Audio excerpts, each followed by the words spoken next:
Oestrogen. उसके बाद जो दूसरा हार्मोन होता है ना हमारे पास progesterone, that is responsible for the menstrual characteristics of the female body. These changes are caused at the age of 10 to 12 years. Girls में प्यूबर्टी जल्दी आती है। The function of progesterone hormone is also to control the uterus changes in menstrual cycle. So as I told you कि progesterone hormone menstruation से related है, तो वो उस टाइम पे यूटेरस के अंदर जो भी चेंजेस आने हैं उसको कंट्रोल कर देता है। It also helps in the maintenance of pregnancy. The ovaries also make the female gamete called eggs. जैसे टेस्टोस्टेरॉन स्पर्म सेल्स बना रहे थे, ऐसे ऑएस्ट्रोजन और प्रोजेस्टेरॉन हार्मोन जो है वो क्या बना देता है, एग सेल या फिर ओवा सेल जिसको बोलते हैं। ठीक है, now these are the certain changes that take place in the female body. These were the glands। हमने सारे glands पढ़ लिए जो भी ह्यूमन बॉडी के अंदर होते हैं।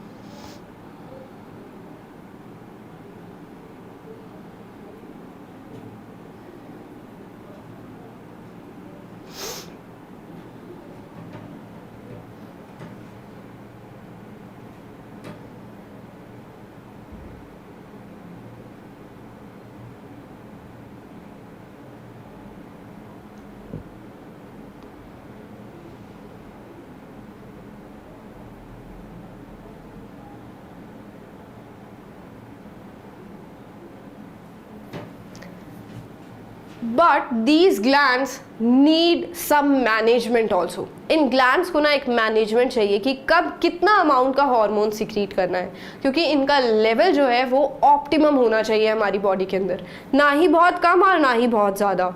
सो एक्सेस यानी कि ज़्यादा, अगर डेफिशिएंसी यानी कि कम। तो अगर एक्सेस में हो जाता है या डेफिशिएंसी हो जाती है किसी भी हार्मोन की, तो वो प्रॉब्लमेटिक हो सकता है। That can have some harmful effects on our body. For example insulin hormone की जो अभी हम बात करके आए हैं, इंसुलिन हार्मोन की कमी अगर हो जाएगी तो हमें डायबिटीज़ डिसीज हो सकता है। सो एक फीडबैक मैकेनिज्म होता है, सेल्स ऑटोमेटिकली डिटेक्ट कर लेते हैं कि हमारी बॉडी में किसका अमाउंट ज़्यादा है और किसका अमाउंट कम। For example the timing and amount of hormones release by various glands are controlled by feedback mechanism. ये मैकेनिज्म है जो कंट्रोल कर रहा है किस टाइम पे कौन सा हार्मोन होगा और उसका कितना अमाउंट होगा। एक एग्जाम्पल से अगर हम समझे इसको, लेट्स से शुगर लेवल हमारी ब्लड के अंदर बहुत ज़्यादा बढ़ गया है। अब इंसुलिन का काम है शुगर लेवल को कम करना।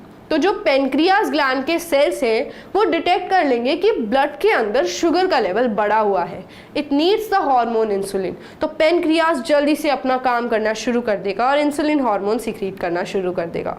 बट अपोजिट केस अगर हम देखें, as the blood sugar level falls to a certain level, अगर ब्लड शुगर बहुत कम हो गया है तो इंसुलिन हार्मोन का सीक्रेशन अपने आप कम हो जाएगा, क्योंकि वो ब्लड शुगर लेवल को कम कर रहा था। अब ऑलरेडी अगर कम है तो इंसुलिन बनना कम हो जाएगा, so that the balance is maintained in the body. This was all about control and coordination, जो कि ग्लैंड्स कर रहे थे और हार्मोन्स बनाकर फीडबैक मैकेनिज्म के हेल्प से एक बैलेंस कंडीशन में काम हो रहा है। अब आपको पता चल गया होगा कि कितना इंपॉर्टेंट है ब्रेन और स्पाइनल कोड का इसमें फंक्शन, कि किस तरीके से वो हर एक चीज़ को मेंटेन कर रहे हैं। उसके बाद अलग अलग बॉडी के पार्ट्स में जो ग्लैंड्स प्रेजेंट होते हैं वो क्या फंक्शन कर रहे हैं और कौन से हार्मोन सिक्रीट कर रहे हैं। So if you want to be a doctor in future, you have already started your journey. So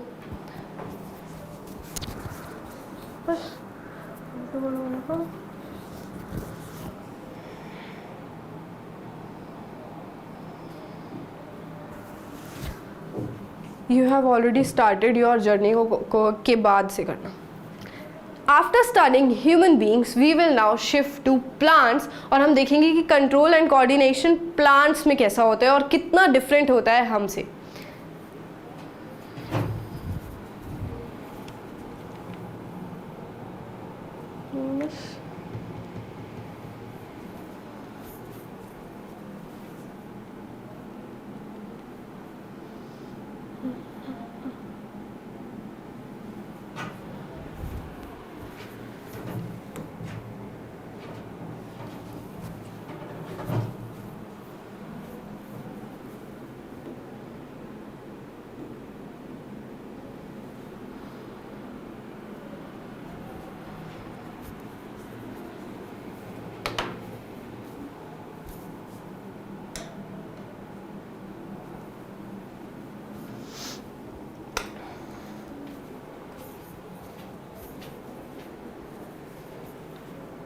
parathyroid glands होते हैं जो थायराइड ग्लैंड के साथ ही जुड़े हुए होते हैं। इसके बाद आयोडीन का जो कंट्रोल है that is done by thyroid gland, ठीक है। Now let's say what is the function of iodine. Iodine is necessary for making thyroxine hormone in the body. Iodine thyroxine hormone को बैलेंस करके रखता है हमारी बॉडी में। अगर हमें थायरॉक्सिन हार्मोन हमारी बॉडी के अंदर बहुत अच्छे से चाहिए, क्योंकि वो फैट्स कार्बोहाइड्रेट्स को उसका मेटाबॉलिज्म अच्छा रख रहा है, so we need thyroxine hormone. And to maintain the balance of thyroxine hormone we need iodine. अगर किसी के अंदर आयोडीन की डेफिशिएंसी हो जाती है सो वो एक डिसीज से सफ़र कर सकते हैं that is called as goiter. This is how goiter looks like. तो क्या होता है, ये नॉर्मल थायराइड ग्लैंड्स है और गोइटर वाली कंडीशन में वो ग्लैंड्स इस तरीके से स्वेल कर जाते हैं और ये कुछ बीमारी इस तरीके से दिखती है। So this is actually goitre. इसके बाद सोर्सेज ऑफ फूड, तो आपको पता चल ही गया है कि ये कितनी डेंजरस डिसीज़ है, तो क्यों ना हम ये जान लें कि what are the sources of iodine, कि हमें किस किस से आयोडीन हमारी डाइट के अंदर मिल सकता है।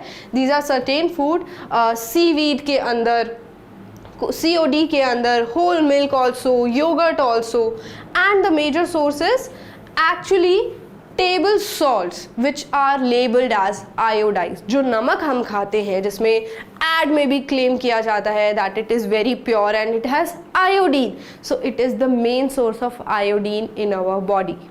उसके अलावा और कौन कौन से सोर्सेज हैं, ये चार्ट तो आपको दिख ही रहा है। Eggs also, beef also, milk, cheese, yoghurt, इन सब के अंदर भी हमें आयोडीन मिल जाता है। Next we have to study parathyroid glands. अभी जो हमने पिक्चर देखी थी, एज आई टोल्ड यू 4 होते हैं ये, तो ये जो आपको 4 डॉट्स दिख रही हैं ये कट कर देना।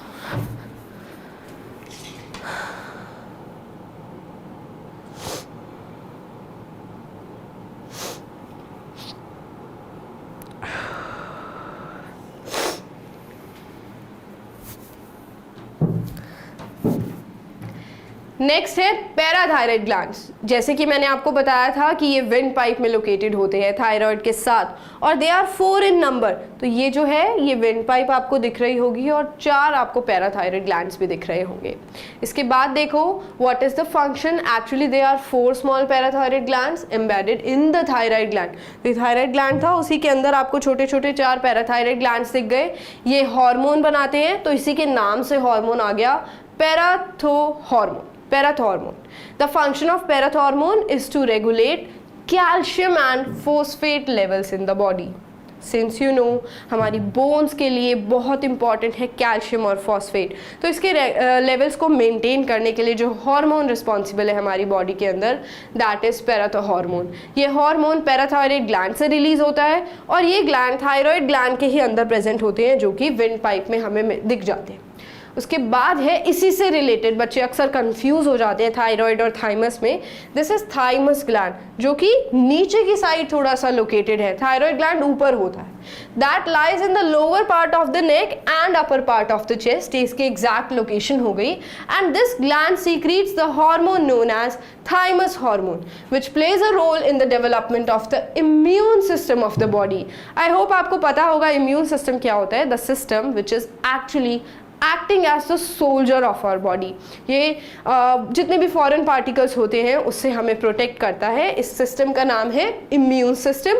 It is large in young children but shrinks after puberty और सेक्शुअल मैच्योरिटी। डिफ्रेंशिएट करने के लिए हमने देखा कि ऊपर की साइड ये जो ग्लैंड है दैट इज थायराइड, और उसके नीचे चेस्ट के ऊपर और नेक के नीचे जो ग्लैंड है दैट इज थाइमस ग्लैंड। थोड़ा सा आपको देखो लंग्स के बीच में दिख रहा है, और उसका फंक्शन क्या है, to maintain the immune system. Well what is this, this is pancreas. So if you remember कि डाइजेशन में हमने पढ़ा था that pancreas is also a gland, accessory gland, जो अपनी सीक्रीशंस डाइजेशन में डाल देता है। तो ये पेनक्रियाज था। It is located below the stomach and it the hormone it is secreting right now, cut कर देना।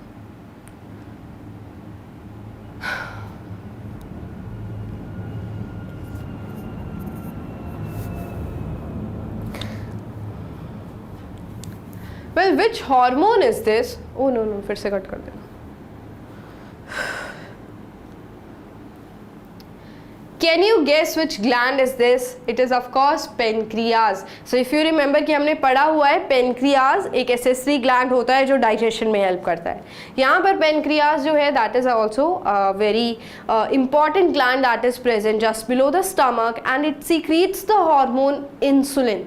सुना होगा इंसुलिन हार्मोन के बारे में, अगर नहीं भी सुना so you should know that what is insulin. ये एक तरीके का हार्मोन होता है हमारी बॉडी के अंदर, हमारी ब्लड के अंदर ग्लूकोज या शुगर का लेवल होता है, ठीक है, उसको मेंटेन रखता है इंसुलिन हार्मोन. अगर हमारे ब्लड शुगर का लेवल मेंटेन्ड नहीं रहेगा तो हमें डायबिटीज़ हो जाएगी. अब उससे बचने के लिए हमारे पास इंसुलिन हार्मोन है जो ब्लड शुगर लेवल्स को एक नॉर्मल लेवल पर रखता है, उसको मेंटेन करने के लिए. दैट इज़ वाई हमारी बॉडी के अंदर इंसुलिन हार्मोन का बैलेंस होना चाहिए. और वो हार्मोन कौन सा ग्लैंड बना रहा है? Pancreas. Next is diabetes is the disease, as I told you that deficiency of insulin hormone. अगर किसी पर्सन के अंदर इंसुलिन हार्मोन की कमी हो जाती है तो ब्लड शुगर लेवल मेंटेन कौन करेगा, राइट? उसको कम कौन रखेगा, उसको बैलेंस कौन रखेगा? वो बढ़ता जाता है and the person suffers from sugar, और जिसको हम डायबिटीज़ भी बोलते हैं. तो डायबिटीज़ एक ऐसी बीमारी है जिसमें ब्लड शुगर लेवल ज़्यादा हो जाता है क्योंकि इंसुलिन उसको नॉर्मल करके रख रहा था या कम करके रख रहा था. अब इंसुलिन हार्मोन खुद ही कम हो गया तो डायबिटीज हो जाता है पर्सन को. The insulin hormone controls the metabolism of sugar. In short हम ये भी बोल सकते हैं कि इंसुलिन हार्मोन शुगर का मेटाबॉलिज्म हमारी बॉडी में कंट्रोल करके रखता है. This is an interesting chart for extra information अगर हम डायबिटीज़ के लेवल्स की बात करें, ठीक है. सो नॉर्मल वाली कंडीशन में देखोगे तो 139 और बिलो. प्री डायबिटीज़ वाली कंडीशन है तो 140 to 199. और अगर डायबिटीज़ किसी को क्लेम है कि हाँ डायबिटीज़ हो चुका है देन द लेवल्स आर 200 और अबव. तो अगर आप किसी से सुनते हो that their blood sugar level is 200 या 300 विच इज़ बहुत ज़्यादा, तो the person is suffering from diabetes. Next we have very interesting glands. Those are known as adrenal glands और इनको emergency glands भी बोलते हैं. Where they are located? They are located just above the kidneys. ये kidneys है और उनके ऊपर जो आपको orange color के दिख रहे हैं ना glands, those are called as adrenal glands. क्या function होता है इसका? Actually there are two, एक left side पे एक right side पे. They are located on the top of both the kidneys and the hormone these glands secrete is known as adrenaline hormone. इस hormone का function क्या होता है? ये हमारे हार्ट रेट को, हमारी ब्रीदिंग रेट को, ब्लड प्रेशर को और कार्बोहाइड्रेट के मेटाबॉलिज्म को कंट्रोल करके रखता है, रेगुलेट करता है. But so many times you must have experience कि हमारी हार्ट रेट बहुत ज़्यादा तेज़ हो जाती है एग्ज़ाम से पहले, या फिर जब हम स्ट्रीट पर जा रहे होते हैं और हमारे पीछे कोई डॉग आ जाता है तब भी हम डर जाते हैं और हमारी हार्ट बीट तेज हो जाती है. तो उसके लिए जो हार्मोन रिस्पॉन्सिबल है दैट इज एड्रेनलिन हार्मोन. इसके बारे में और जानते हैं. It is secreted in small amounts all the time but in large amounts when a person is frightened और एक्साइटेड. जब डर लगता है या एक्साइटमेंट हो जाती है उस टाइम पे ये हार्मोन का लेवल हमारे ब्लड के अंदर बहुत ज़्यादा बढ़ जाता है. वैसे ये नॉर्मल अमाउंट में अभी भी बहुत नॉर्मल अमाउंट में सीक्रेट हो रहा होगा, बट फ्राइटन के टाइम पे और एक्साइटमेंट के टाइम पे इसका जो लेवल है वो बढ़ जाता है. It is secreted in large amounts because it is preparing our body for action. अब लार्ज अमाउंट का भी एक सिग्निफिकेंस है क्योंकि इसका अमाउंट जब ज़्यादा होगा तब हम कोई एक्शन ले पाएंगे. It speeds up heart beat बढ़ेगी तो पंपिंग ऑफ ब्लड हमारी बॉडी में जल्दी होगा. ब्लड जल्दी पंप होगा तो सारे सेल्स को ऑक्सीजन जल्दी मिलेगी. ऑक्सीजन जल्दी मिलेगी तो एनर्जी का जो प्रोडक्शन है वो भी बढ़ जाएगा क्योंकि फूड जल्दी ब्रेक होगा. Now you are understanding the cycle and फिर हमें लास्ट में एनर्जी ज़्यादा मिल जाएगी और हम कोई एक्शन ले पाएंगे. कितनी जल्दी से भाग जाते हैं ना हम. बहुत सारे ऐसे केसेस होते हैं जब कुछ भी ऐसा इंसिडेंट हो जाता है जो हम एक्सपेक्ट नहीं कर रहे होते और फिर उसमें हम कोई बहुत ब्रेवरी वाला एक्शन कर देते हैं. That is because of hormone known as adrenaline hormone. Also it speeds up, you already know, heart beat बढ़ा देता है, ब्रीदिंग बढ़ा देता है, ब्लड प्रेशर बढ़ा देता है, allows more glucose to go into the blood to give us a lot of energy quickly to fight or flight. या तो जब हमारी बॉडी के अंदर इसका लेवल बढ़ जाएगा तो हमें एनर्जी मिल जाती है बेसिकली क्योंकि ब्लड बहुत जल्दी पंप कर रहे हैं. अब या तो हमारे पीछे अगर कोई डॉग है तो हम बहुत जल्दी से भाग जाएंगे या फिर हम उससे फाइट भी कर सकते हैं अगर आपके पीछे कोई थीफ है तो. Adrenal glands are often called as glands of emergency. तो ये बहुत ही इंटरेस्टिंग ग्लैंड्स थे. इसके बाद जो नेक्स्ट ग्लैंड है that is testes, which are located inside the male body. These are glands which are present only in females. They make sex hormones known as testosterone. ये जो hormone है testosterone, that is very important for boys because they make the special cells, the reproducing cells, those are known as sperms. इसके अलावा और क्या function है इसका? It is responsible for bringing the puberty or the secondary sexual characteristics. तो जो भी male reproductive system के organs होते हैं उनकी fully mature development के लिए जो hormone responsible है that is testosterone. ये तो first function हो गया. And second, to produce sperm cells. तो उसके लिए भी टेस्टोस्टेरोन है. So these are the certain changes जो टेस्टोस्टेरोन की हेल्प से हो रहे हैं. The function is to control the development of the male sex organs such as what are those features basically deepening of voice that we see at the time of puberty, development of moustache and beard and more body hair, right? All these changes that is caused by testosterone are attained at an age of 13 to 14 years in males. After that we have ovaries. Well, this is the whole female reproductive system. These bulb-like structures on both the sides are called as ovaries. These are glands. They are only in females, of course you know this. They also make two sex hormones. Unlike in male, it was producing only one hormone. In females, two sex hormones are produced. एक ओएस्ट्रोजन है और दूसरा progesterone है. ओएस्ट्रोजन का function होता है development of sex organs. ठीक है, जो भी और यूटेरस है, सर्विक्स है, वेजाइना है, इन सब की डेवलपमेंट जो होनी है that will be controlled by the hormone oestrogen. उसके बाद है and female features feminine voice, soft skin, mammary glands and breast. ये फंक्शन सारे के सारे कंट्रोल कौन कर रहा है? और ठीक है. So now you know that there is a response by reflex action. But do you know that there are total 3 types of responses? First is voluntary response या voluntary action जो कि हम जब चाहेंगे हमारी will के अनुसार होगा, like whatever or whenever we want. That is why it is called as voluntary क्योंकि हम उसको खुद volunteer कर रहे हैं. And which part of the brain is actually controlling it? तो अगर आपने ध्यान से ब्रेन वाला पोर्शन पढ़ा होगा तो आपको याद होगा कि फोरब्रेन था जो कि सारे वॉलंटरी एक्शंस को कंट्रोल कर रहा था, जैसे कि टॉकिंग एंड राइटिंग. उसके अलावा we have involuntary actions. Involuntary actions completely उसका अपोजिट होने वाला है. इसका मतलब जो हमारे कंट्रोल में नहीं होते एक्शंस, जो खुद ब खुद हो रहे हैं, जैसे कि हार्ट का बीट करना continuously, respiration process, and also जब आप खाना च्यू करते हो और वो फूड पाइप में चला जाता है, उसके बाद पूरा का पूरा प्रोसेस जो होता है वो इनवॉलंटरी एक्शन में आता है. Well, what are the parts of the brain that it is controlled by? Midbrain and hindbrain are the two brain parts जो कि involuntary actions को control कर रहे हैं. Then the third type is the reflex action जो अभी हम पढ़ के आए हैं. It is also a type of response, but ये एक quick response होता है, इंस्टेंट रिस्पॉन्स होता है क्योंकि जो स्टिमुलस होता है उसको उसी टाइम जनरेट कराता है. जब भी हम किसी हॉट बॉडी या फिर हॉट ऑब्जेक्ट या फिर कोल्ड ऑब्जेक्ट को टच करते हैं या फिर किसी शार्प ऑब्जेक्ट को टच करते हैं तो उस टाइम पे जो एक्शन चाहिए होता है that is called as reflex action. Well, what is the need of reflex action? Well, in situations like touching a hot object, जब गर्म किसी चीज़ को हाथ लगा दिया या फिर कोई शार्प चीज़ हमें चुभ जाती है दैट इज कॉल्ड पिंचिंग, उस टाइम पे हमें सडन रिस्पॉन्स चाहिए होता है. उस टाइम पे हम वेट थोड़ी करेंगे कि हमारा ब्रेन सोचने लग जाए या फिर स्पाइनल कोड सोच समझ कर आंसर दे. सो ऐसे टाइम पर रिफ्लेक्स एक्शन जनरेट होता है स्पाइनल कोड से. और स्पाइनल कोड ही क्यों? Because we need very less time ताकि हम फंक्शन कर सकें और एक्शन ले सकें. उसके बाद है ग्लैंड्स. तो मैं आपको ग्लैंड्स के बारे में क्या बता चुकी हूँ, एक स्पेशल प्लेस होती है हमारी बॉडी में जो स्पेशल तरीके के जूसेस सिक्रीट करती है. अब इसकी एनसीईआरटी वाली डेफिनेशन क्या है? A gland is a structure, एक ऐसा स्ट्रक्चर है that secretes a specific substance or substances in the body.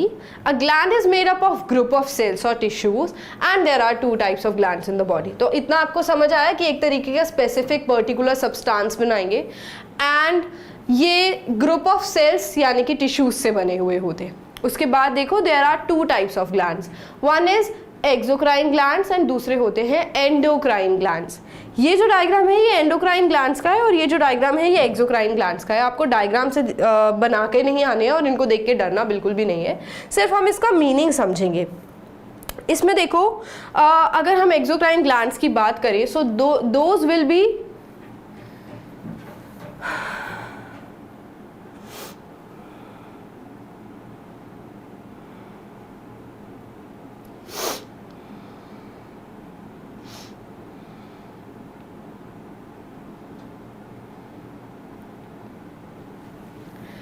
अगर हम एंडोक्राइन ग्लैंड्स की बात करें तो ये अपनी सीक्रीशंस या सब्सटेंसेस जो इसने बनाए हैं वो डायरेक्टली ब्लड के अंदर डाल देंगे, डायरेक्टली इनटू द ब्लड। जहां से सीक्रीशंस हुई वो सीधा का सीधा ब्लड में चला जाएगा।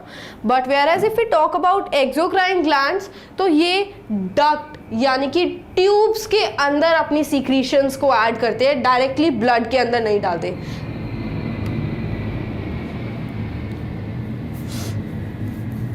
This is the major difference between exocrine and endocrine glands. Exocrine gland अपनी secretion directly duct के अंदर डाल देते हैं और endocrine glands जो अपनी secretion है वो blood के अंदर डालते हैं। Duct मतलब क्या होता है? छोटी छोटी ट्यूब्स। चलो इसके बारे में थोड़ा डिटेल में पढ़ते हैं अब exocrine और endocrine glands के बारे में। ये तो हमारे glands हैं जो हमें NCERT के अकॉर्डिंग पढ़ने हैं। उसके अलावा we have देखो exocrine glands secretes its product into a duct or tube. For example, the salivary glands. Now, हमारी बॉडी के अंदर तो दोनों ग्लैंड्स प्रेजेंट हैं। कुछ होंगे जो ट्यूब के अंदर अपनी सीक्रीशंस डाल रहे होंगे और कुछ होंगे जो डायरेक्टली ब्लड के अंदर अपनी सीक्रीशन डाल रहे होंगे। जो ट्यूब वाले हैं वो कौन कौन से हैं? सबसे पहले तो हो गया सलाइवरी ग्लैंड। लाइफ प्रोसेसेस में हमने पढ़ा था ना that salivary glands are present in our mouth in the buccal cavity, right. तो वो ग्लैंड्स, ये जो 3 ग्लैंड्स हैं, ये सलाइवरी ग्लैंड्स के टाइप्स होते हैं। ये तीनों के तीनों अपनी सीक्रीशंस को डाल देते हैं इन अ ट्यूब। ये डायरेक्टली ब्लड में रिलीज नहीं कर रहे हैं सलाइवा को, they are putting it in a tube, that is why it is a type of exocrine gland. उसके अलावा endocrine glands, group of glands which produces various hormones and they are adding it into the blood. There is a big list of endocrine glands. First one is the pineal gland, then is the hypothalamus gland, then pituitary, then thyroid, parathyroid, thymus, pancreas, adrenal glands. So ये glands जो हैं आपको one by one पढ़ने हैं। I will make it easy for you. सबसे पहले हम इस चार्ट को देखेंगे कि ये ग्लैंड्स ना कहाँ कहाँ प्रेजेंट होते हैं, सिंस यू नो कि स्पेशल स्ट्रक्चर्स हैं और अलग अलग जगह हमारी बॉडी में मिलेंगे। तो अगर हम ध्यान से देखें तो आपको दिख रहा होगा यहाँ पर 2 मेल और फीमेल बॉडी है। So actually we will know why 2 bodies are mention. Most of the glands are same, actually दोनों के अंदर मोस्टली ग्लैंड सेम ही होते हैं। सबसे पहले हम बात करते हैं पीनियल ग्लैंड से। कितना छोटा सा ग्लैंड होता है जो ब्रेन के बिल्कुल नीचे प्रेजेंट होता है। उसके बाद आ गया पिट्यूटरी ग्लैंड, ये भी कहीं आसपास ही मिल जाएगा। हाइपोथैलेमस भी, ये देख रहे हो तीनों के तीनों आपको ब्रेन एरिया के अंदर मिल रहे हैं, हेड में मिल रहे हैं। हमें इनकी एग्जैक्ट लोकेशन पढ़नी है जो 1 by 1 हम पढ़ेंगे। Same is the location in the female body. उसके बाद है थायराइड ग्लैंड। थायराइड ग्लैंड हमारे यहाँ नेक वाले एरिया में प्रेजेंट होता है, same way in females also. Then thyroid के जस्ट नीचे आपको मिल जाएंगे parathyroid gland, both in males and females. Then is जो हम विंड पाइप के तरफ जाते हैं उस टाइम पे हमें जो ग्लैंड मिलेगा that is thymus gland, same in male and female. And then we have adrenal glands जो कि बहुत ही स्पेशल ग्लैंड है जो किडनी के ऊपर प्रेजेंट होता है। अच्छा, इन ग्लैंड्स का लोकेशन से इनके फंक्शन का कोई मतलब नहीं है। इनकी लोकेशन इनके फंक्शन को जस्टिफाई नहीं करेगी, वो अभी हम जब फंक्शन पढ़ेंगे ना तो आपको पता चलेगा मैं ये बात क्यों कह रही हूँ। उसके बाद है pancreas, both in male and female, but testes are present in males and ovary is also a gland that is present in females. तो अभी तक अगर आपको नहीं पता था ये glands है तो testis is also an organ and a gland that is present in males. Ovary is also an organ and gland that is present in females. Now the first gland we are going to study here is hypothalamus. Hypothalamus gland is present in the brain. Hypothalamus brain के अंदर present होता है. It is present in the brain. It produces hormones known as releasing hormones and also inhibitory hormones. Well, this gland portion is very important in this chapter. कौन से hormone है? एक है releasing hormone और दूसरा है inhibitory hormone. The function of hypothalamus is to regulate the secretion of hormones from pituitary gland. ये एक ऐसा ग्लैंड है जो दूसरे ग्लैंड की सीक्रेशंस को रेगुलेट कर रहा है या कंट्रोल कर रहा है। हाइपोथैलेमस मेनली कंट्रोल्स और regulate the secretions of which gland? Pituitary gland. So this is very important.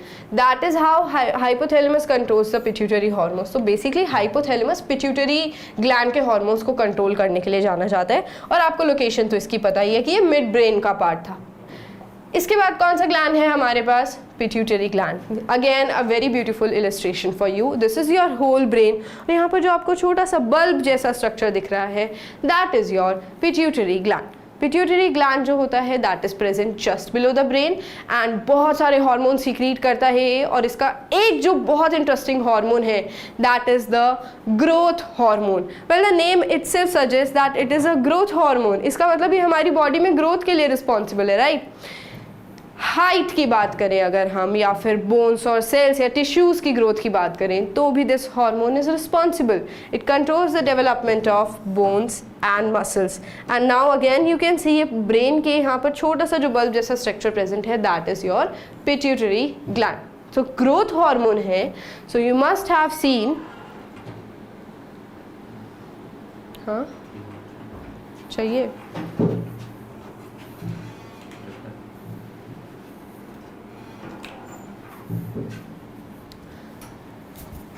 so you must have seen that there are certain people like this.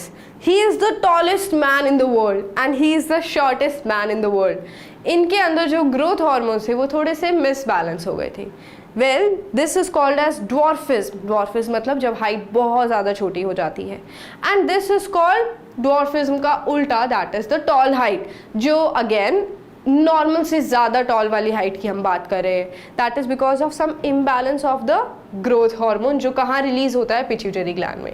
A person having a deficiency of growth hormone in childhood remains very short. तो जिनके अंदर ये growth hormone की deficiency हो जाएगी यानी कि कमी हो जाएगी, तो वो ड्वार्फ हो जाएगा या ड्वार्फिज्म नाम की प्रॉब्लम से सफ़र करेगा।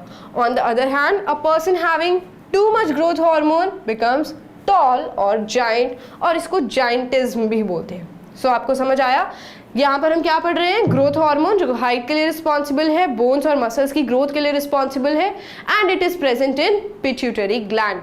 Then we have thyroid gland. So can you locate, it is very easy to locate, cut कर देना।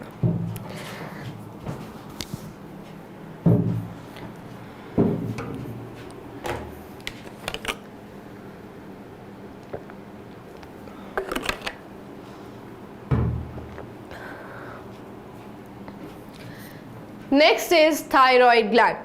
In this illustration it is very easy to locate your thyroid glands जो कि neck area में present होते हैं। क्या होता है ये thyroid gland? This is attached to the windpipe of our body। ये हमारी windpipe के साथ जुड़ा हुआ है। जब हार्मोन ये बनाता है तो देखो थायराइड तो ग्लैंड का नाम हो गया और हार्मोन का नाम हो गया, इसी से आया है thyroxine which contains iodine। You must have heard about this mineral। Iodine के बारे में सबने सुना होगा। तो बेसिकली इस ग्लैंड का फंक्शन क्या होता है, to control the rate of metabolism of carbohydrates, fats and proteins in the body. हमने पढ़ा था ना डाइजेशन में, दीज आर द न्यूट्रिशन और nutrients that is required by our body, so that will be controlled by a particular hormone जिसका नाम है thyroxine hormone. ये और ज़्यादा पिक्चर को ईजी करने के लिए देखो, ये हो गई हमारी विंड पाइप, और यहाँ पर जो स्वोलन ग्लैंड्स प्रेजेंट है ना उसको थायराइड ग्लैंड बोलते हैं। यहाँ पर एक और वर्ड लिखा हुआ है दैट इज पैराथायराइड ग्लैंड्स, उसके बाद हम वही पढ़ने वाले हैं। ये दोनों की लोकेशन हम बोल सकते हैं कि विंड पाइप में ही है, बट पैराथायराइड ग्लैंड्स 4 होते हैं। ये येलो कलर के डॉट्स आपको दिख रहे होंगे, 4।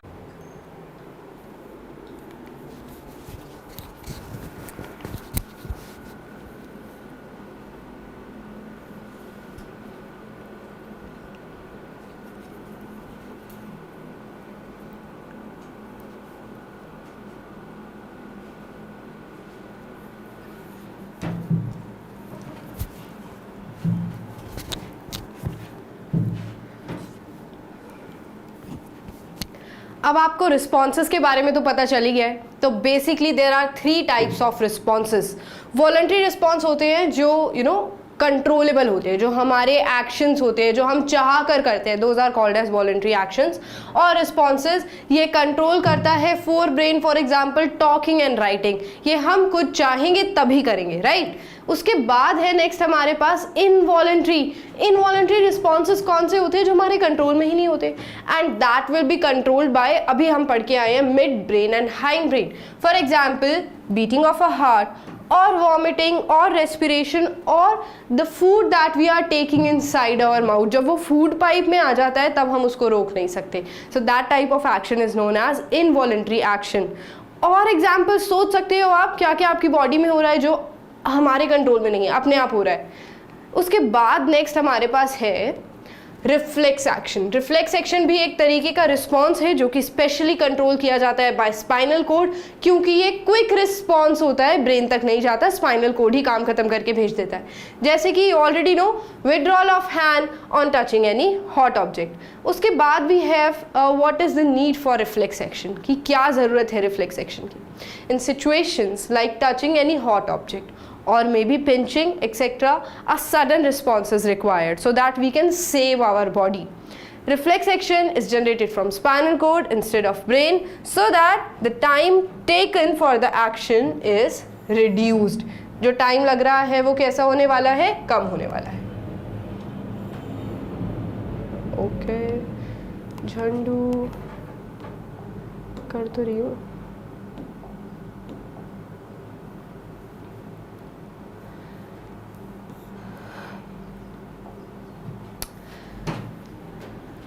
Now is what is the need for reflex action in situations like, एक बार देख लेते हो स्टार्ट किया है, स्टार्ट किया हमने। हाँ फ्रेम वगैरह देख लो बस, और तो कुछ नहीं। एक्सपोजर, फ्रेम, आवाज आ रही हो, ठीक है। कार्ड मैंने ठीक डाला होगा ना, ये देख लो बस, ये यही तो गलती गलत है, शुक्र है चेक हो गया।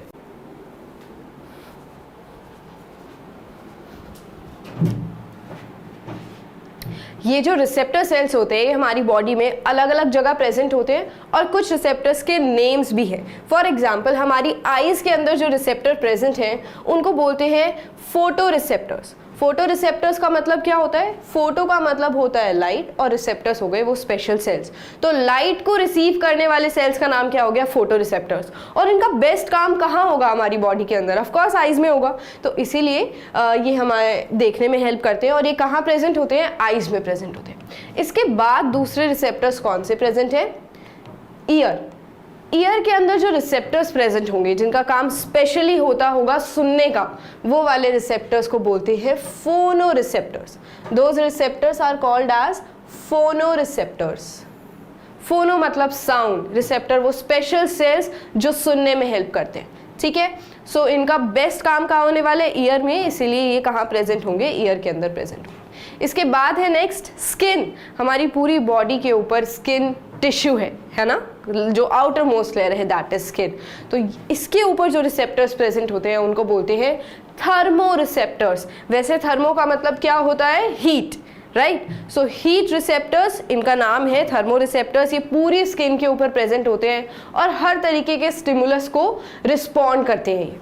दे help in feeling heat, cold and what ever touch is required. उसके बाद फोर्थ नंबर पे है हमारे पास नोज। नोज का काम क्या होता है, स्मेल करना, अच्छी या बुरी। तो नोज के अंदर जो स्पेशल तरीके के सेल्स प्रेजेंट हैं जो स्टिमुलस को डिटेक्ट कर रहे हैं उनका नाम होता है ऑल्फैक्टरी रिसेप्टर्स। ऑल्फैक्टरी वर्ड कहीं भी आ जाए ना तो वो किससे रिलेटेड होने वाला है, स्मेल से रिलेटेड होने वाला है। तो ऑल्फैक्टरी रिसेप्टर्स हमारी नोज के अंदर वाली वॉल पर प्रेजेंट होते हैं and they help in detection of the smell simply, ठीक है। Tongue helps in testing of food. तो इसका मतलब उसके ऊपर जो स्पेशल तरीके के रिसेप्टर्स प्रेजेंट है उसका नाम होता है गस्टेटरी रिसेप्टर्स। तो आ सकता है क्वेश्चन, गस्टेटरी रिसेप्टर्स कहाँ प्रेजेंट होते हैं, तो these are responsible for taste, that is why they are present on the tongue. So that was all about the receptor. सबसे पहले आपने क्या पढ़ा, स्टिमुलस क्या होता है जो रिस्पॉन्स जनरेट कराते हैं। उसके बाद आपने पढ़ा हार्मोन्स क्या होते हैं, हमारी बॉडी के अंदर स्पेशल केमिकल्स प्रोड्यूस हो रहे हैं, those are called as hormones, इनका पर्टिकुलर फंक्शन होगा वो हम आगे पढ़ेंगे। देन हमने पढ़ा व्हाट आर रिसेप्टर्स। तो रिसेप्टर्स स्पेशल तरीके के सेल्स होते हैं जो स्टिमुलस को रिसीव करते हैं और रिस्पॉन्स जनरेट करने में हेल्प कराते हैं। 5 रिसेप्टर्स आपने पढ़ लिए जो कि इंपॉर्टेंट थे। आपको ये वाले टर्म्स याद करना बहुत ज़रूरी है। गस्टेटरी रिसेप्टर्स जो कि प्रेजेंट होंगे टंग पे, ऑल्फैक्टरी जो कि प्रेजेंट होंगे नोज पे, स्किन के ऊपर जिनका नाम है थर्मो रिसेप्टर्स, ईयर वालों को बोलते हैं फोनो रिसेप्टर्स और आईज वालों को बोलते हैं फोटो रिसेप्टर्स। इसके बाद हमें क्या पढ़ना है, ह्यूमन नर्वस सिस्टम। हमारी बॉडी किससे बनी हुई है, सेल्स से। सेल का ग्रुप क्या बना देता है, टिश्यू। टिश्यू का ग्रुप क्या बना देता है, ऑर्गन, और ऑर्गन्स का ग्रुप बना देता है ऑर्गन सिस्टम। जैसे डाइजेस्टिव सिस्टम होने वाला है, सर्कुलेटरी सिस्टम होने वाला है, एक ऐसा सिस्टम है जिसको बोलते हैं नर्वस सिस्टम। ये नर्वस सिस्टम के अंदर क्या आ जाता है, बेसिकली हमारे दो मेन ऑर्गन्स आ जाते हैं, ब्रेन और स्पाइनल कोड। इसके अलावा और भी चीजें हैं जो नर्वस सिस्टम में आ सकती हैं, बिल्कुल हमारी पूरी बॉडी के अंदर जो नर्व्स फैली हुई हैं हर जगह, ये तीनों चीजें मिलकर क्या बना देती हैं, नर्वस सिस्टम। जो सेल्स इस सिस्टम के अंदर जुड़े हुए हैं ना, उनको बोलते हैं नर्व सेल्स या फिर उनको बोलते हैं न्यूरॉन्स, नर्व सेल्स या फिर न्यूरॉन्स। तो ये जो डायग्राम आपको यहाँ पर दिख रहा है, बेसिकली नर्वस सिस्टम को हमने दो टाइप्स में डिवाइड कर दिया इसको इजी करने के लिए। एक तो हो गया सेंट्रल नर्वस सिस्टम और दूसरा हो गया पेरिफेरल नर्वस सिस्टम। दो नर्वस सिस्टम हमने कर दिए, एक सेंट्रल और एक पेरिफेरल, CNS और PNS शॉर्ट फॉर्म में भी लिख देते हैं। सबसे पहले इसको आगे बढ़ने की बजाय हम पढ़ेंगे कि व्हाट आर न्यूरॉन्स और नर्व सेल्स। तो आपको समझ आ गया ना, सिस्टम तो बड़ी चीज हो गई और न्यूरॉन्स वो छोटे छोटे सेल्स हैं जो सिस्टम के अंदर पार्टिसिपेट करने वाले। तो neurons are the structural and functional unit of nervous system. Neurons पूरे सिस्टम को बना रहे हैं basically. And right now I am standing inside the brain, क्योंकि ये जो पिक्चर आपको दिख रही है, दीज आर एक्चुअली न्यूरॉन्स जो एक दूसरे से कनेक्टेड हैं और सिग्नल एक जगह से दूसरी जगह पहुंचाने में हेल्प कर रहे हैं। इसके बाद है न्यूरॉन्स के पार्ट कौन से होते हैं, न्यूरॉन कैसा दिखता है। So this is actual picture of neuron, जो हम डायग्राम हम पेपर में भी बनाकर आते हैं और इसकी लेबलिंग भी हम पढ़ने वाले हैं। तो देख लेते हैं एक बार। सबसे पहला टाइप है इसका डेंड्राइट। जब आप न्यूरॉन्स को ड्रॉ करोगे तो आप सबसे पहले तो ये छोटा सा सेल बना देते हो सेंटर में, उसके अंदर दिखा देते हो आप ये न्यूक्लियस। उसके बाहर ये जो सारा एरिया आपको दिख रहा है दैट इज साइटोप्लाज्म। अब साइटोप्लाज्म ना देखो ऐसे पतले पतले फाइबर्स में डिवाइडेड है। कहीं भी देखोगे, अभी जो आपको इससे पहले वाले डायग्राम में भी दिख रहे थे बहुत लंबे लंबे पतले पतले धागे जैसे स्ट्रक्चर, उसको क्या बोलते हैं, डेंड्राइट्स। इनका काम क्या होता है, एक्चुअली जो नर्व बनती है वो कैसे बनती है, एक न्यूरॉन दूसरे न्यूरॉन के पीछे लाइन बना लेता है इस तरीके से। ये न्यूरॉन्स एक दूसरे के पीछे से line to line to line to line जुड़ते रहते हैं और सिग्नल को फटाफट एक जगह से दूसरी जगह पहुंचा देते हैं। जैसे अगर मेरे हैंड के ऊपर मान लो कोई हॉट ऑब्जेक्ट लग जाता है, ठीक है, कोई गर्म प्लेट लग जाती है अगर, तो मेरे रिसेप्टर्स के ऊपर यहाँ पर रिसेप्टर सेल्स प्रेजेंट होंगे, थर्मो रिसेप्टर्स जो कि स्किन पर प्रेजेंट होते हैं।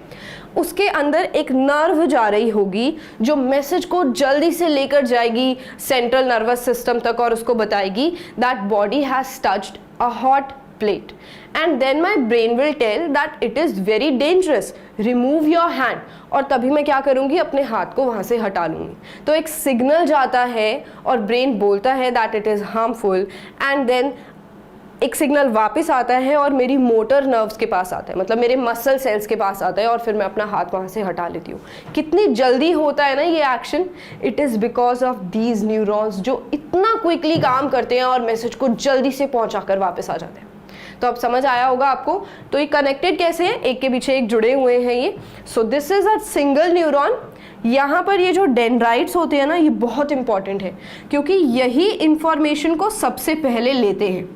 जो भी रिसेप्टर्स, मान लो ये सबसे पहला न्यूरॉन है जो जस्ट मेरे हैंड के नीचे प्रेजेंट होगा, तो यही थर्मो रिसेप्टर से इंफॉर्मेशन रिसीव करेगा कि हीट आया है, सबसे पहले ये डेंड्राइट्स रिसीव करेंगे। उसके बाद क्या होने वाला है आगे, डेंड्राइट्स ने तो अपनी इंफॉर्मेशन रिसीव कर ली।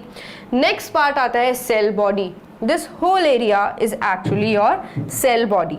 ये जो पूरा एरिया यहाँ पर आपको दिख रहा है, this is cell body. What happens? The information acquired by it travels as an electric impulse. जो information यहाँ पर आती है वो कैसे जाती है आगे, in the form of electric impulse. Electric impulse की फॉर्म में जा रही है, तभी तो वो इतनी जल्दी जल्दी जा रही है। अगर इलेक्ट्रिक इम्पल्स नहीं होता तो इंफॉर्मेशन बहुत स्लो हो जाती, ठीक है।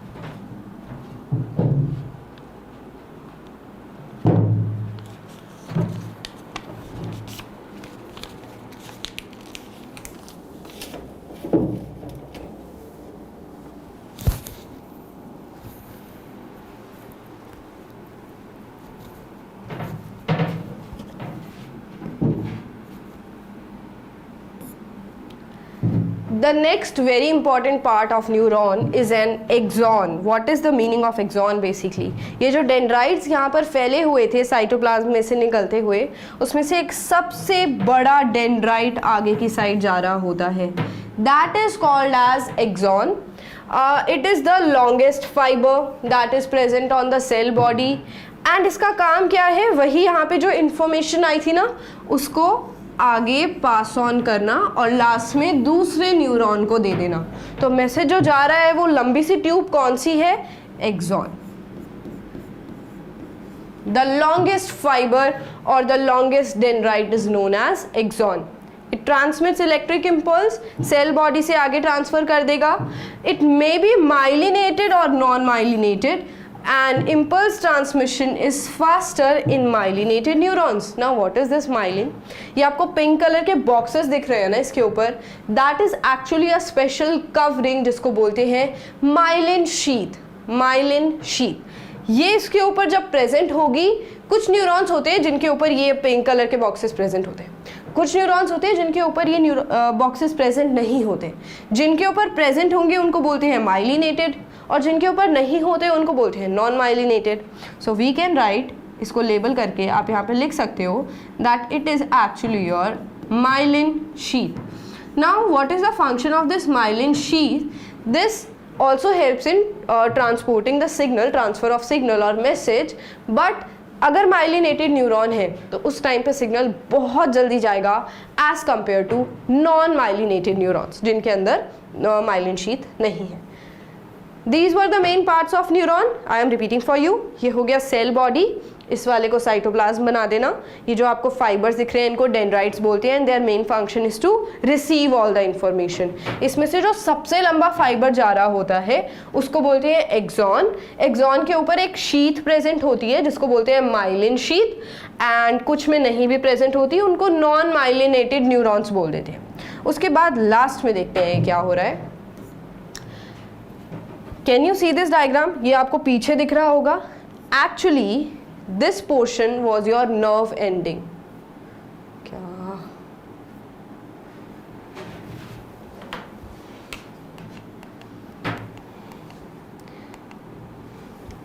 ये ख़त्म हो गया ना? इसके बाद मैं फिर से रिपीट कर रही हूँ. ये ख़त्म हो गया, उसके बाद मैं फिर से रिपीट कर रही हूँ.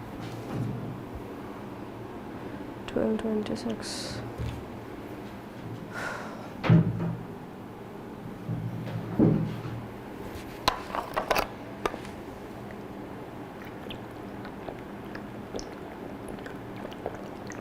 स्पेशल तरीके का न्यूरॉन प्रेजेंट है जिसको बोलते हैं रिले न्यूरॉन, जिसने सिर्फ और सिर्फ स्पाइनल कॉर्ड के अंदर काम किया. अब स्पाइनल कॉर्ड ने मैसेज दे दिया हाथ हटाओ, ये ऑब्जेक्ट गर्म है, हमारी स्किन बर्न हो जाएगी, सेल्स डैमेज हो जाएंगे.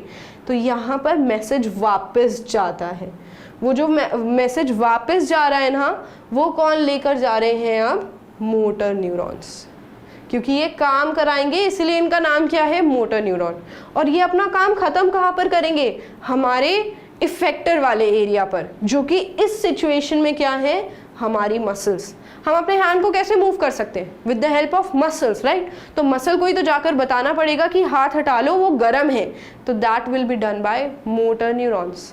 I hope this is clear. Message को लेकर जाना है, that will be done with the help of sensory neurons, और वापस मसल्स के पास मैसेज लेकर आना है, that will be done by motor neurons. तो अभी इससे पहले जो हम पढ़ रहे थे ना कि क्रेनियल नर्व्स के अंदर सेंसरी न्यूरॉन्स भी होते हैं और मोटर न्यूरॉन्स भी होते हैं, तो ये दोनों टाइप के न्यूरॉन्स प्रेजेंट होते हैं, यही बात कर रहे थे. अब ये पूरा का पूरा जो एक एक्शन बना हुआ है या फिर एक आर्क हम इसको बोलते हैं, that will be called as reflex arc. सबसे पहले आई हीट, जो कि एक स्टिमुलस था. उसने एक्शन लिया हमारे रिसेप्टर्स के ऊपर जो कि स्किन पर प्रेजेंट थे, और हमें तो इनका नाम भी पता है, which are called as thermoreceptors. उसके बाद वो सिग्नल जाता है स्पाइनल कोड या स्पाइनल ऑर्गन के पास with the help of sensory neurons. अब स्पाइनल कोड के पास ये मैसेज चला गया, वापस वो मैसेज आएगा इफेक्टर ऑर्गन के पास जो यहाँ पर है मसल्स. वापस जो आएगा that will be done with the help of motor neurons. And then the response will be generated, hand will be withdrawn. Response क्या होने वाला है यहाँ पर? Removal of the hand, that is the final action taken.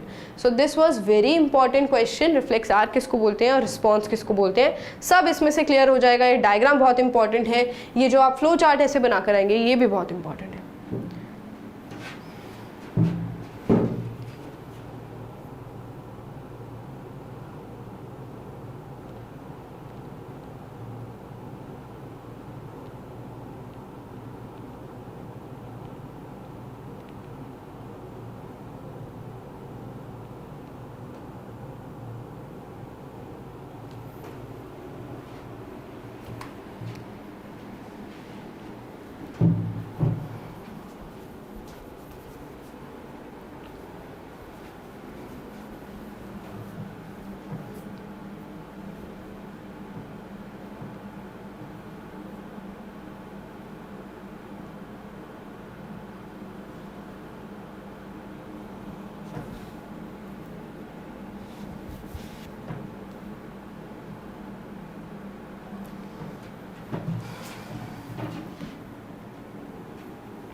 वाला है mid brain का।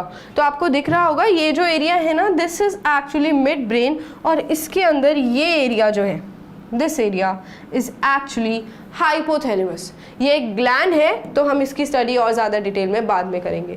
But what are the basic functions of midbrain वो देख लेते हैं हम।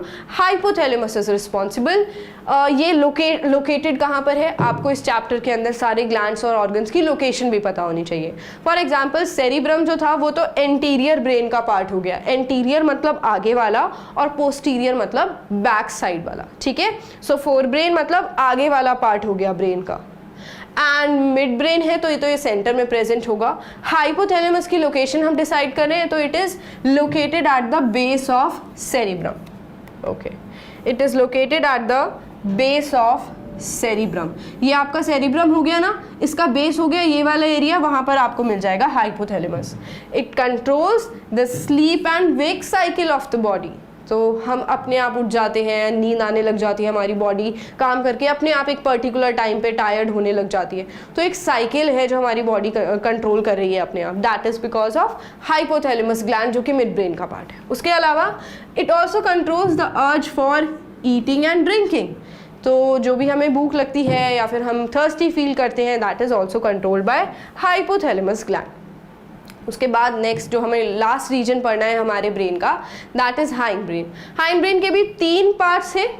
फोर ब्रेन के सिर्फ एक ही पार्ट था, दैट इज सेरिब्रम।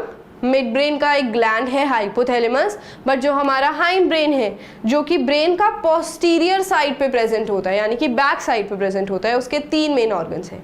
फर्स्ट है cerebellum, do not get confuse with cerebrum. Cerebrum fore brain के अंदर आएगा और सेरिबेलम जो है वो हाइंड ब्रेन का पार्ट है, सेरिबेलम। उसके बाद आता है मेड्यूला एंड देन आता है पोन्स। इसकी लोकेशन देख लेते हैं। ये आपका हाइंड ब्रेन वाला एरिया था, this whole area is your hindbrain area. इसके अंदर जो आपको ऐसे ट्री वाला ब्रांच जैसा स्ट्रक्चर दिख रहा है, दैट इज सेरिबेलम। उसके बाद ये यहाँ पर swollen एरिया जो आपको दिख रहा होगा that is medulla and this area is known as pons. आपको डायग्राम की प्रैक्टिस भी करनी होगी, ब्रेन का डायग्राम भी आपको बनाने के लिए आना चाहिए।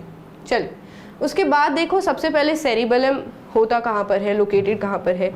Take few seconds and look at this very beautiful illustration.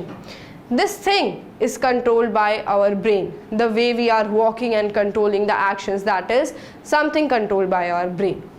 Where is cerebellum located? Cerebellum cerebrum के नीचे ही होता है, ठीक है। cerebrum जो forebrain का पार्ट था। It coordinates the motor functions. If we decide to run and walk, तो ये भी कौन डिसाइड करेगा? Mainly cerebellum. It controls posture and balance of the body. Right now I am standing and teaching you. You must be sitting behind the screen, right? That is a balance. That is हमारे मतलब अपने आप ही maintain हो रहा है. We are not pushing ourselves continuously कि हाँ भाई खड़े रहना है, गिरना नहीं है. So that is actually controlled by cerebellum. So that is why इसका function है, it controls posture and balance and it controls all the voluntary activities जो भी हम डिसाइड करते हैं कि हमें करनी है. इसके बाद ये तो हो गया सेरिबेलम का फंक्शन. जो मेड्यूला है, मेड्यूला का क्या काम होता है? It forms the brain stem. Brain stem कैसे? जो आपने देखा होगा ब्रेन का डायग्राम, इसमें यहाँ स्टेम वाला एरिया ऐसा लग रहा है एक ब्रेन की स्टेम निकल रही है, इसलिए इसको क्या बोल देते हैं कि ब्रेन की स्टेम बना रही है. देखो नीचे की साइड.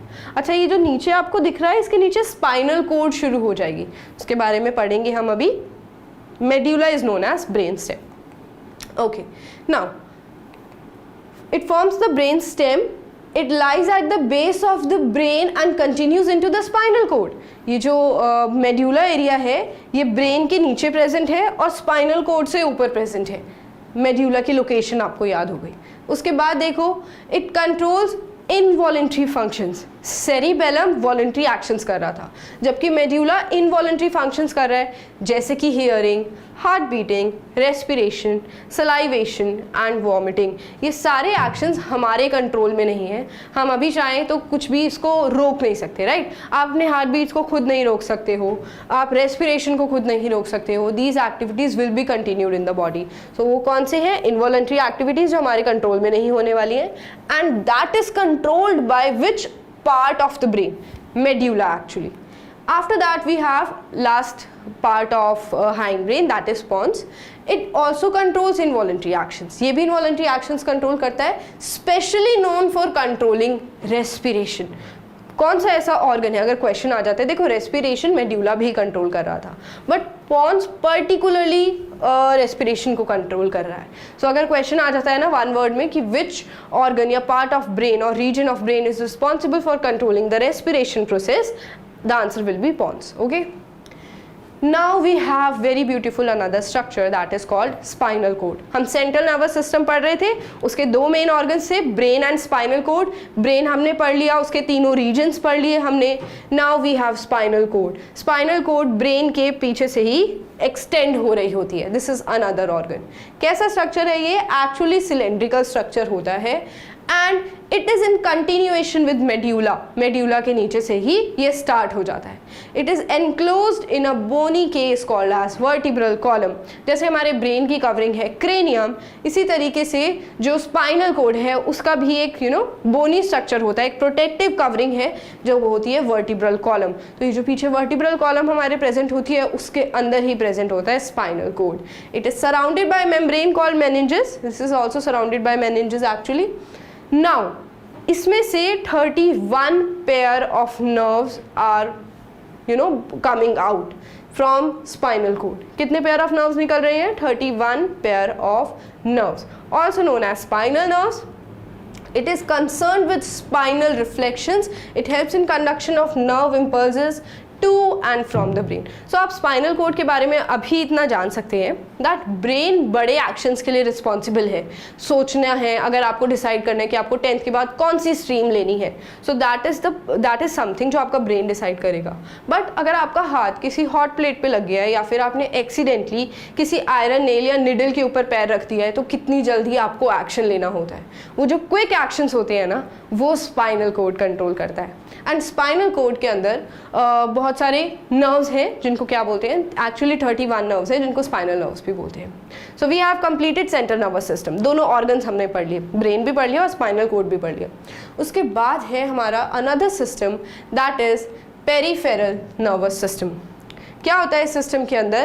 पहले हम इस सिस्टम की 3 नर्व्स के टाइप पढ़ेंगे. सेंट्रल नर्वस सिस्टम के अंदर तो ऑर्गन्स आ गए, ब्रेन और स्पाइनल कोड.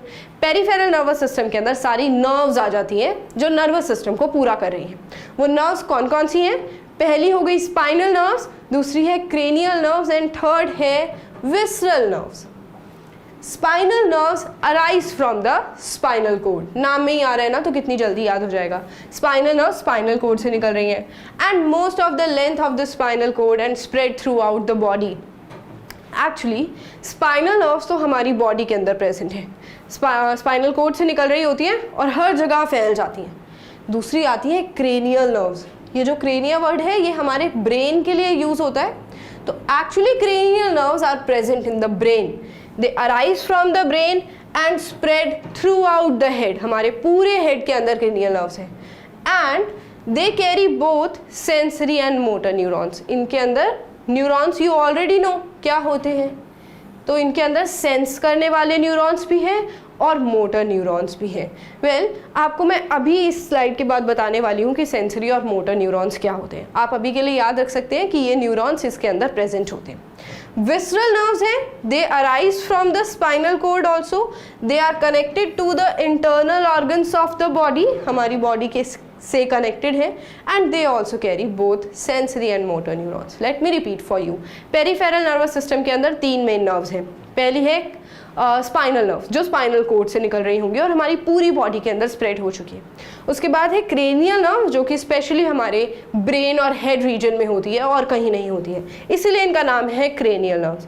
और लास्ट वाली है visceral nerves. Visceral nerves sensory और मोटर नर्व्स दोनों को कैरी कर रही हैं. इनफैक्ट हम लिख भी सकते हैं कि विसरल नर्व्स के आगे 2 पार्ट होने वाले हैं. एक होगा sensory nerves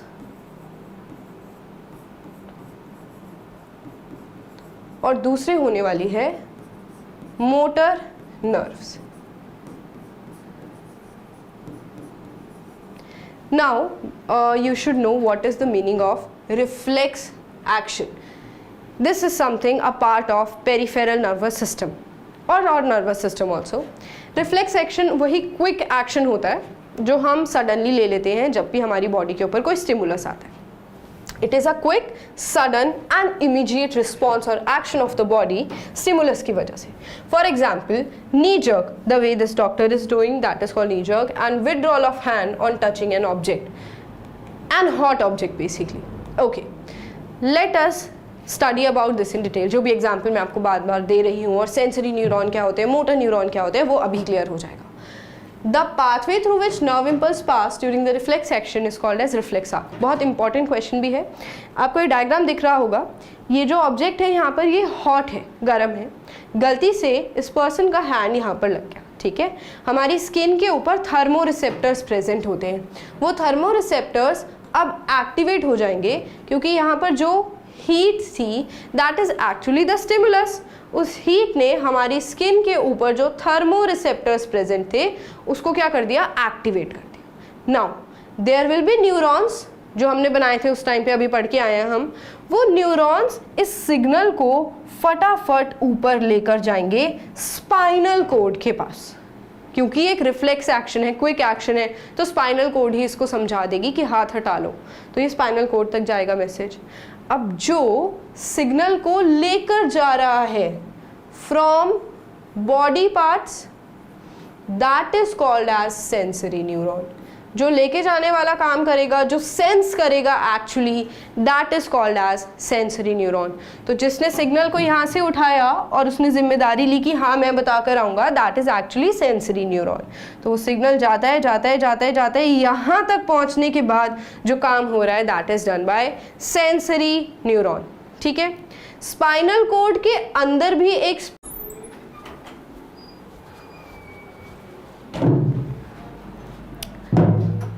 So now we are going to study control and coordination in animals first of all, और यहाँ पे particularly हम human body की बात करने वाले हैं. So I hope you must be interested कि आप अपनी body के control and coordination के बारे में पढ़ेंगे, that how the things are working, how we are doing the activities, हम कोई भी काम सोच समझ के कैसे करते हैं, memories कैसे store होती हैं and everything. सबसे पहले आपको मतलब पता होना चाहिए कुछ important terms का. तो यहाँ पर मतलब है सबसे पहले stimuli या फिर stimulus. क्या होता है stimuli? ये एक ऐसे फैक्टर्स हैं जो हमारी बॉडी के अंदर या किसी भी चीज़ के अंदर रिस्पॉन्स जनरेट कराएंगे. मान के देखो हमारे आसपास कुछ भी नहीं हो रहा और हम बिल्कुल स्टिल खड़े हुए हैं, तो कोई भी रिस्पॉन्स हमारा करने का मन ही नहीं करेगा.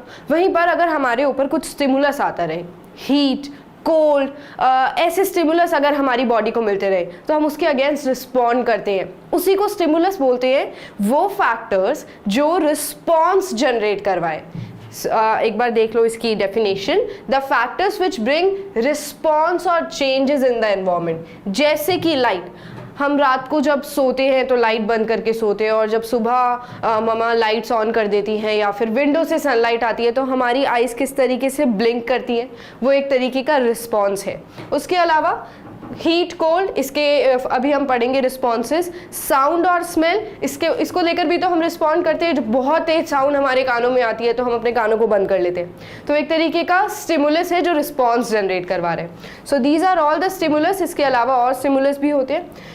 नेक्स्ट इंपॉर्टेंट टर्म जो आपको पता होनी चाहिए आगे बढ़ने से पहले, hormones. Hormones are special type of chemicals basically, ठीक है, जो हमारी बॉडी में रिलीज होते हैं. बहुत बार आपने ये टर्म तो सुनी होगी कि हार्मोनल इम्बैलेंस है या हार्मोन की वजह से ये हो रहा होगा बॉडी में. तो हॉर्मोन्स होता क्या है? These are actually chemical messengers. Chemicals एक तरीके से होते हैं ये, जो हमारी बॉडी में किसी एक जगह प्रोड्यूस हो रहे होंगे और उस जगह से दूसरी जगह ट्रैवल भी कर रहे होंगे. सो इस तरीके के जो केमिकल्स होते हैं those are called as hormones. और उनको मैसेंजर्स क्यों बोला गया है? Because they will be travelling from one place to another, and उसका कुछ ना कुछ काम होगा. आप अपनी बॉडी के बहुत सारे हॉर्मोन्स इस चैप्टर के अंदर पढ़ने वाले हो. तो चलिए स्टार्ट करते हैं. Then are receptors. रिसेप्टर्स क्या होते हैं? These are also special cells in our body. Special cells जो सिग्नल या स्टिमुलस को रिसीव करने के लिए बैठे हुए, उनको क्या बोलते हैं? Receptors. For example our skin. हमारी स्किन हर जगह भरी हुई है रिसेप्टर सेल्स से. तभी अगर कोल्ड टच होता है तो हमें पता चल जाता है, हीट टच होता है तो भी हमें पता चल जाता है, या नॉर्मल टच है तो भी हमारा ब्रेन बता देता है कि it is a normal touch, do not worry. So ऐसे जो रिसेप्टर्स हमारी बॉडी के अंदर सेल्स ही तो होंगे जो हमें बताएंगे कि हाँ ये कौन सा टच होने वाला है, हीट है या कोल्ड है या ये किस तरीके का स्टिमुलस है. तो उन वाले स्पेशल सेल्स को क्या बोला जाता है? Receptors. Now let's see where they are present. These are special tips of some nerve cells. Nerve cells यानी कि न्यूरॉन, जो आप पहले पढ़ चुके होंगे. तो न्यूरॉन के स्पेशल रूप हो गया एक तरीके से जो इंफॉर्मेशन यानी कि स्टिमुलस को डिटेक्ट करता है और फिर ब्रेन तक भेज देता है कि देखो ये वाली चीज़ आई है, हम इससे सेफ है या फिर हमें इससे खतरा है. तो ब्रेन बता देता है कि नो इट इज़ सेफ और नॉट. ठीक है, ये डायग्राम जो आपको दिख रहा है ना, ये एक जूम डायग्राम है. ये स्पेशल रिसेप्टर्स हैं जो स्किन के ऊपर आपको देखने को मिलेंगे. उसके बाद देयर आर सर्टेन टर्म्स. ये रिसेप्टर्स अलग अलग जगह हमारी बॉडी पर प्रेजेंट है. ठीक है, आईज के ऊपर जो रिसेप्टर्स प्रेजेंट है उनका स्पेशल नाम है फोटो रिसेप्टर्स. क्या नाम है उनका? Photo receptors. और फोटो का मतलब होता है light basically. What is the meaning of photo? Light. So let me tell you what is the meaning of, क्या यार,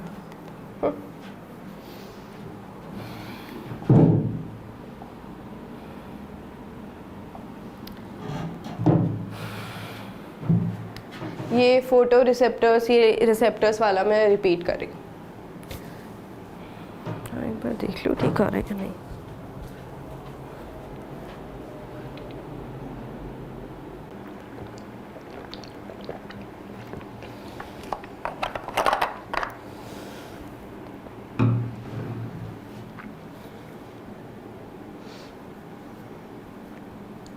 Now this ending portion of neuron is called as nerve ending.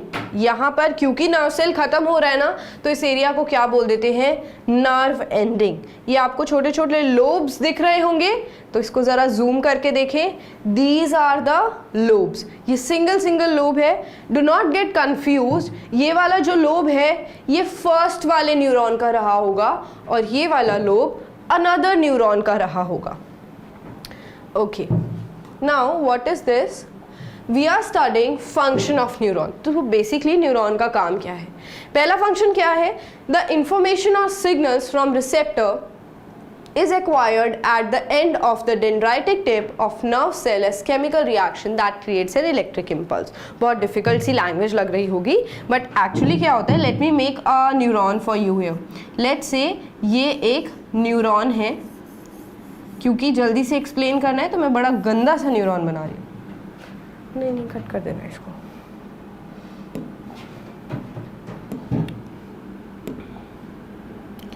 और slide नहीं है क्या neuron की? Okay,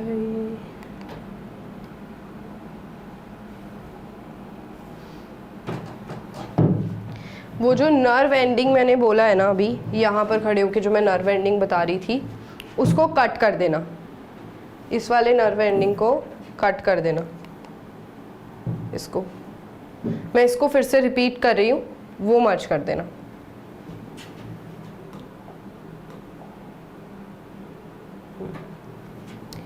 ये जो last में आपको न्यूरॉन का एरिया दिख रहा है, इसको बोलते हैं nerve ending.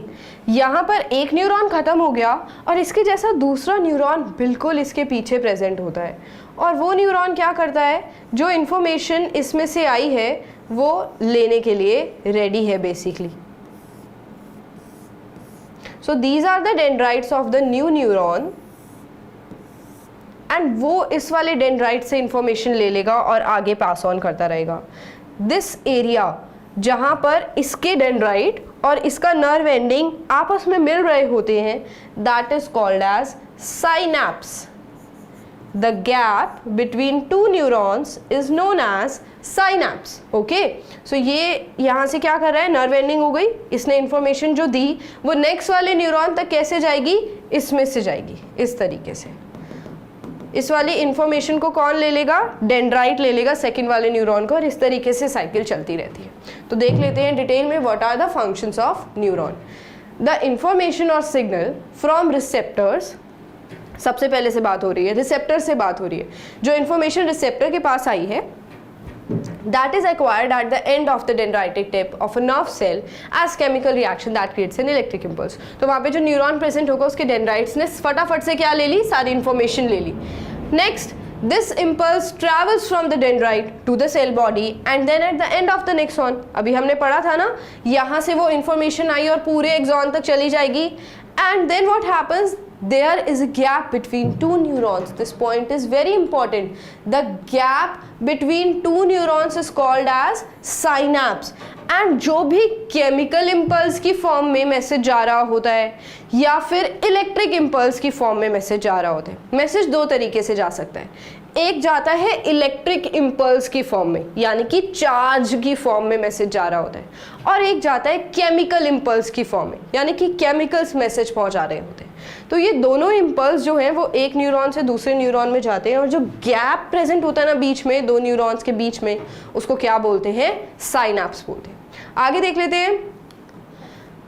Chemicals are released at the end of the axon by the effect of the electric impulse। Sometimes both impulses are traveling together and वो last में release हो जाता है।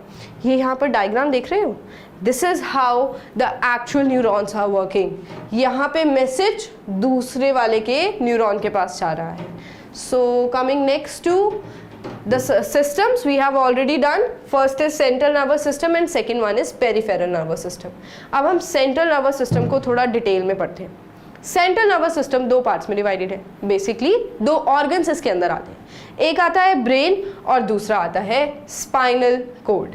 Brain and spinal cord. Brain has another regions जो आपको पढ़ने हैं इसके अंदर। First of all let us study that what is the main function of the brain. Brain is the highest coordinating centre of the body. Control and coordination पढ़ रहे हैं। Brain तो सबसे इंपॉर्टेंट ऑर्गन है इसके अंदर, because brain is the one which is deciding कि हमें किस तरीके से हमारी बॉडी को फंक्शन करना है और कैरी करना है। कुछ एक्शंस हमारे कंट्रोल में हो रहे हैं और कुछ एक्शंस तो अपने आप हो रहे हैं।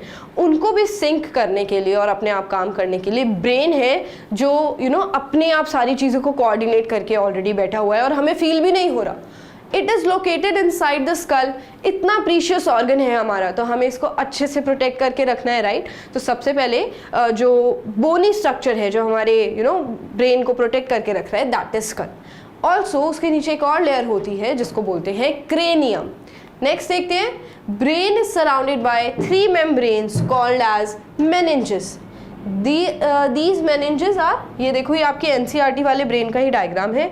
ये आपका ब्रेन हो गया और यहाँ पर 3 मेम्ब्रेन्स आपको दिख रही होंगी, उनको मेनिंजेस बोलते हैं। इसी मेनिंजेस के अंदर ना एक फ्लूइड फील्ड होता है जिसको बोलते हैं सेरिब्रोस्पाइनल फ्लूइड। ये फ्लूइड इस वाले मेनिंजेस के अंदर प्रेजेंट है, बहुत इंपॉर्टेंट है फ्लूइड। क्या होता है? It protects the brain from the mechanical shocks. अभी आपने देखा जो सिग्नल एक जगह से दूसरी जगह जा रहा है, that is in the form of electric impulse, charge की फॉर्म में जा रहा है। और हमारी बॉडी के अंदर वैसे भी बहुत सारे आयन्स प्रेजेंट होते हैं, उनके ऊपर चार्ज होता है, तो उससे चांसेस होते हैं कि हमारी बॉडी को शॉक लग जाएगा या फिर शॉक क्रिएट हो सकता है। उससे बचाने के लिए we have the fluid called as cerebrospinal fluid. ये कैसे काम करता है ये आपको नहीं पढ़ना, बट यू शुड नो। तो सबसे आउटर वाली कवरिंग है हमारी ब्रेन की, वो हो गई skull, then cranium and then हो गया सेरिब्रोस्पाइनल फ्लूइड, जो कि 3 प्रोटेक्टिव लेयर्स के अंदर वाला फ्लूइड है जिसको बोलते हैं मेनिंजेस। 3 लेयर्स का नाम हो गया मेनिंजेस और उसके अंदर हो गया fluid. Next we have to study types of brain. तो basically there are 3 regions of brain. पूरा का पूरा ब्रेन ना 3 रीजन्स में डिवाइडेड है। तो लेट्स से अगर ये आपका ब्रेन है तो हम इसको किस तरीके से डिवाइड कर रहे हैं, ये जो आगे वाला फोरहेड वाला एरिया होगा that is called as forebrain, जो आपका फोरहेड वाला एरिया होता है। उसके बाद this whole area is known as midbrain, क्योंकि ये बीच में प्रेजेंट है। और ये जो बैक वाला एरिया होता है यहाँ पर, that is called as hindbrain. This area is forebrain, ये सेंटर वाला हो गया midbrain, and this back area is known as hindbrain. तो ये 3 मेन रीजन्स हैं हमारे ब्रेन के अंदर। उसके बाद है फोर ब्रेन, जो हमें डिटेल में पढ़ना है। ये डायग्राम हम यूज़ करेंगे इसकी रेफरेंस के लिए। इसमें आप देख भी सकते हो तीनों टाइप्स मेंशन है। तो ये सबसे पहले आगे वाला जो आ गया फोर ब्रेन हो गया, ये बीच वाला जो हो गया that is called as midbrain, और जो पीछे वाला हो गया that is called as hindbrain. Okay, forebrain का काम क्या है? फोर ब्रेन के और भी पार्ट्स आ जाते हैं, तो उसका और पार्ट का नाम क्या है? सेरिब्रम। एक्चुअली फोर ब्रेन का सबसे इंपॉर्टेंट ऑर्गन है cerebrum. It is the main thinking part of the brain. So right now if you are thinking about something, or even if you are trying to gather all this information, that will be stored in your forebrain, this area of your brain. Now can you see these groove like structures? ये इस तरीके से जो lines दिख रही हैं, These are actually the grooves जो हमारे ब्रेन के अंदर प्रेजेंट होते हैं, and this whole area is known as cerebrum, जो कि फोर ब्रेन का ही पार्ट है। क्या काम है इसका? It is responsible first of all for the main thinking part, ये थिंकिंग के लिए रिस्पॉन्सिबल है, and it is the location जहाँ पर हमारी लर्निंग डिसाइड होती है। हम रीजंस जो ढूंढते हैं, intelligence, personality and memory, everything is decided by fore brain. And fore brain का भी कौन सा part? Cerebrum. Now what are other functions of cerebrum? Cerebrum also controls thoughts। जो हमारे thoughts हैं अच्छे या बुरे, वो भी cerebrum कंट्रोल करता है। आप खुद सोचो ना, जो भी हमने सीखा है, values, memory, learning, everything that is stored in the forebrain। उसके बाद जो हमें एक्शन लेना होता है सोच समझ के, जो हमारी नॉलेज है उसके बेस पर ही तो हम लेते हैं, तो वो भी किससे होने वाला है? सेरिब्रम से होने वाला है। Sensations, then we perform actions, क्या करना है, क्या movements करनी है, that is also controlled by cerebrum। Information from sense organs is also received in cerebrum। जो ये sense organ से information आती है ना, वो भी किस में जाने वाली है? cerebrum के अंदर ही जाने वाली है। Also it has motor areas from which instructions are sent to muscles to do voluntary actions. There are two types of actions. जो हम डिसाइड करके कर रहे हैं उनको voluntary actions बोलते हैं, और जो अपने आप हो रहे हैं हमारी बॉडी के अंदर जिन पे हमारा कोई कंट्रोल नहीं है उनको involuntary actions बोलते हैं. सिंस वी नो कि ये जो फोरब्रेन है या जो सेरिब्रम है ये हमारा मेन थिंकिंग पार्ट है और इसको हम कंट्रोल कर रहे हैं बेसिकली, तो ये कौन से एक्शंस परफॉर्म करेगा? वॉलंटरी एक्शंस, वो एक्शंस जो कि हम करना चाहते हैं, राइट. ऑल्सो इसलिए ये क्यों कर पा रहा है ये वॉलंटरी एक्शंस? क्योंकि इसके अंदर मोटर एरियाज है. It has special cells, motor cells, जो परफॉर्म करेंगे जो भी मस्कुलर एक्शन करना है. For example, if I suddenly decide to dance और if I suddenly decide to run around, तो that is the action that will be taken by cerebrum basically. वो एक वॉलंटरी एक्शन हो गया. नेक्स्ट हमें देखना है मिड ब्रेन. फोर ब्रेन खत्म हो गया. फोर ब्रेन के अंदर सिर्फ और सिर्फ उसका एक मेन पार्ट था, दैट इज सेरिब्रम, जो बहुत इंपॉर्टेंट फंक्शंस कर रहा है. उसके बाद आ जाता है mid brain.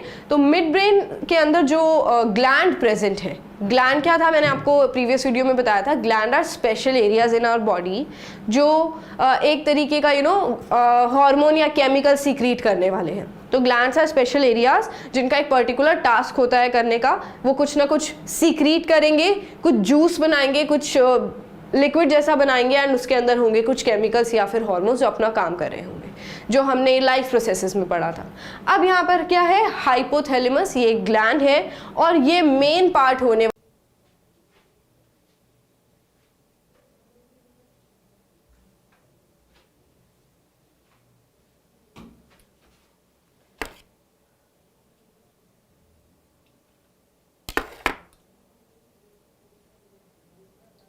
Can you live without a brain?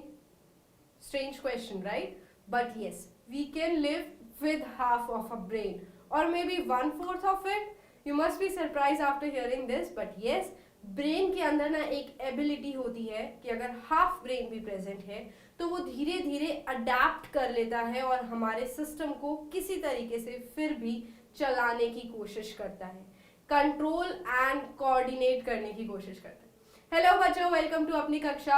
आज इस वीडियो के अंदर हम पढ़ने वाले हैं आपका chapter control and coordination.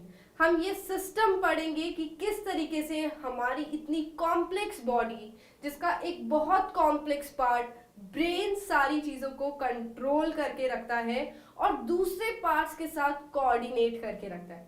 Brain बहुत कॉम्प्लेक्स येट इंपॉर्टेंट ऑर्गन है हमारी बॉडी के लिए. साथ ही साथ इस चैप्टर के अंदर हम पढ़ेंगे what are plants doing for the same function. हमारे तरीके से तो प्लांट्स काम नहीं कर रहे हैं. So plants have system of hormones basically जो उनको कुछ काम कराने में हेल्प कर रहे हैं. Whereas we have a complete system known as the nervous system. ये सिस्टम सारे ऑर्गन्स को मैनेज करके रखता है और इस सिस्टम का सबसे इंपॉर्टेंट पार्ट है न्यूरॉन, जो कि सारी एक्टिविटीज को कंट्रोल एंड कोऑर्डिनेट करने में हेल्प करता है.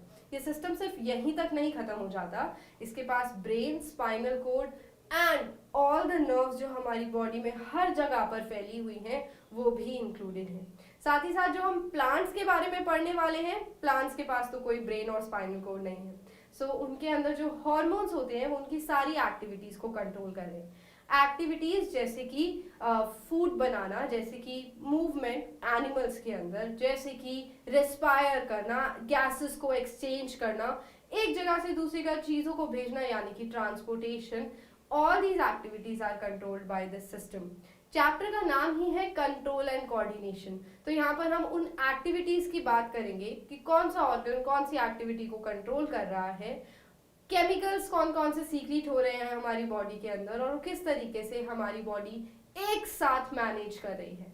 तो चलिए let's start with the chapter. सबसे पहले हम पढ़ेंगे control and coordination in animals.